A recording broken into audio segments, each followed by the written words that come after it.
तो आज हम देखने जा रहे हैं ऑर्गेनोमेटेलिक कंपाउंड्स। ऑर्गेनिक सिंथेसिस में हमारे एमएससी फोर्थ सेमेस्टर में जो टॉपिक्स हैं ऑर्गेनोमेटेलिक कंपाउंड्स में हमने पढ़ना है, एक तो मैग्नीशियम, लिथियम और जिंक पढ़ना है। सबसे पहले हम थोड़ा बहुत इसका इंट्रोडक्शन देखेंगे कि what is the organometallic compound as per name of organo and metallic. That mean एक पार्ट हमारा ऑर्गेनिक पार्ट है और दूसरा पार्ट हमारा मेटल है। अब ये मेटल हमारी आपकी कोई भी मेटल हो सकती है जो हमने सिलेबस में पढ़ना है। That is the metal is the magnesium, lithium and zinc. अब देखिए आर एम, जो आर एम के बीच में बनने वाला बॉन्ड है that is the metallic bond. Organometallic compounds के बीच में जो बॉन्ड बनता है, अब इसको हम कैसे समझेंगे कि हमारा जो मेटल होगा वो जितना ज्यादा आयनिक कैरेक्टर होगा, उसका जितना ज्यादा आयनिक कैरेक्टर होगा उससे निकलने वाला आर, अब आर हमारा यहाँ पे क्या आएगा, del negative, and metal is always positive. हमें पता है कि मेटल आपका पॉजिटिव कैरेक्टर शो करता है, तो जो हमारा मेटेलिक जितना आयनिक कैरेक्टर होगा उससे निकलने वाला आर नेगेटिव, या हम सॉर्ट ऑफ न्यूक्लियोफाइल भी कह सकते हैं, वो उतना ही ज्यादा इफेक्टिव होगा और वो उस तरीके की ही रिएक्शन देगा। ये किस पे डिपेंड करेगा, सिर्फ हमारे मेटल पे, the nature of metal. So first compound is organo magnesium compound. आपको सभी को पता है organo magnesium compound that is the RMgX, जिसे हम शॉर्ट ऑफ ग्रिग्नार्ड रिएजेंट भी बोलते हैं। ठीक है, अब हमने जो इसको पढ़ना है वो सिर्फ 3 पार्ट्स में डिवाइड करना है। First one is the method of preparation, how can you prepare RMgX, then chemical properties, इसके साथ साथ इसकी आप लोग फिजिकल प्रॉपर्टीज भी देखेंगे।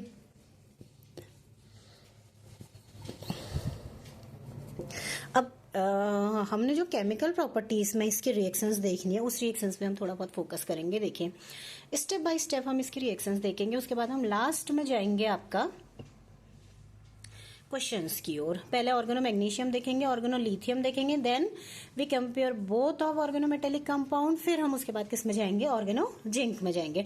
तो सबसे पहले देखिए, अगर हमारा फर्स्ट नंबर की reaction chemical reaction, reaction with compounds having active hydrogen, क्या मीनिंग है इसका कि अगर हमारी कोई रिएक्शन ऐसे कंपाउंड्स के साथ होती है जिसके पास क्या हो, एक्टिव हाइड्रोजन हो, तो हमारी किसकी फॉर्मेशन होती है, हाइड्रोकार्बन्स की फॉर्मेशन होती है। ठीक है, हाइड्रोकार्बन्स की फॉर्मेशन होती है कैसे, जैसे मैंने यहाँ पे कंपाउंड लिखा है CH3COOS, that is the acid, और इसके पास क्या है, एक्टिव हाइड्रोजन। कोई भी आपका ग्रुप हो सकता है AH जिसके पास ये H एक्टिव हाइड्रोजन हो, प्लस RMgX। जब भी हम ग्रिग्नार्ड रिएजेंट के साथ इसकी रिएक्शन करवाते हैं तो इस एक्टिव हाइड्रोजन और इसका R, हमारा R that is the nucleophile जो मेटल से रिलीज हो रहा है, ये मिलके क्या बना देंगे, हमेशा एल्केन्स बना देंगे। हम हाइड्रोकार्बन में बहुत सारी चीजें आते हैं बट यहाँ पर कोई इसकी क्या फॉर्मेशन होगी, एल्केन्स की फॉर्मेशन होगी। तो अगर आपसे कोई बात होती है, कभी पूछा जाता है कि एक ऐसी मेथड बताइए जिससे आप ग्रिग्नार्ड रिएजेंट की हेल्प से एल्केन्स बना सकते हैं, so that is the compound है एक्टिव हाइड्रोजन। एक्टिव हाइड्रोजन वाला कोई भी कंपाउंड हो, CH3COOH हो सकता है, एसिड हो सकता है, आपका एसिटिलीन या एल्काइंस ग्रुप हो सकता है which have acidic hydrogen, then RMgX and formation of the alkane.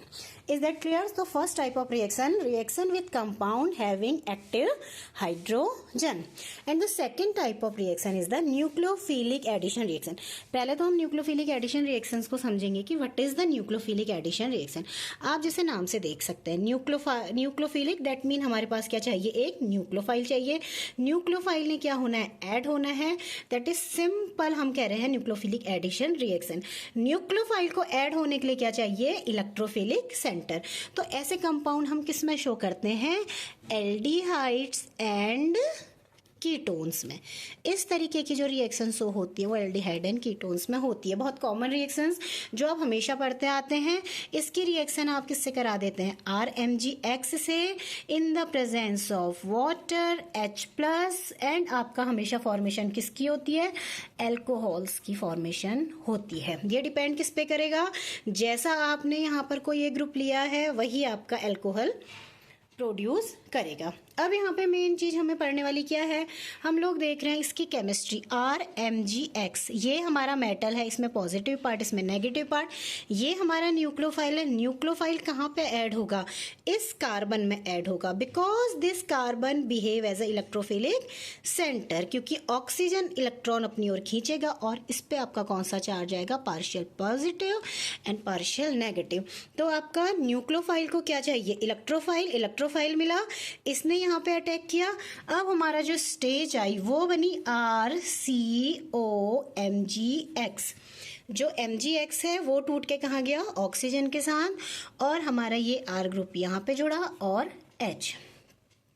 Then हम इसको हाइड्रोलाइसिस करवा रहे हैं, इसमें वाटर ऐड करवा रहे हैं, HOH, तो हमारा बन गया RCOHHR। ये हमारा क्या बन गया, आपका अल्कोहल की फॉर्मेशन हो गई। Is that clear. अब अगर हम सेकंड में जाएं तो हमें पता है कि यहाँ पे हमारा कीटोन ग्रुप है, RCOR है।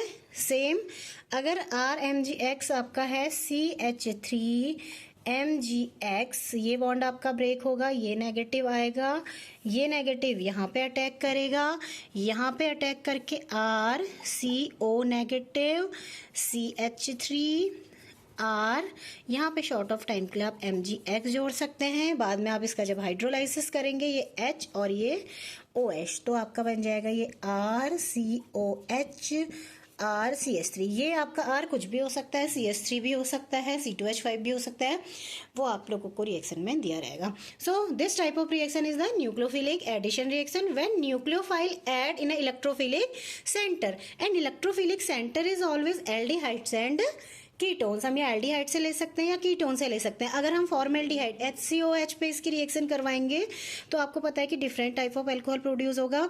देन इस पे करा रहे हैं तो हम ये आपका अल्कोहल मिल रहा है, और इस पे हम ये करवा रहे हैं तो हमारा टर्शियरी अल्कोहल मिलेगा। वो किस पे डिपेंड करेगा, इधर अल्कोहल की फॉर्मेशन प्राइमरी सेकेंडरी डिपेंड करेगा आपका रिएक्टेंट क्या है, टाइप्स ऑफ रिएक्टेंट आपका प्रोडक्ट बनाएगा। ये हो गई हमारी न्यूक्लियोफिलिक एडिशन रिएक्शन। अब हम जो थर्ड टाइप की इसकी रिएक्शन देखते हैं वो देखते हैं nucleophilic addition reaction with alpha beta unsaturated aldehyde and ketones पे। Nucleophilic addition reaction with alpha beta unsaturated aldehydes and ketones। इसके बाद हम इसको डिस्कस करेंगे।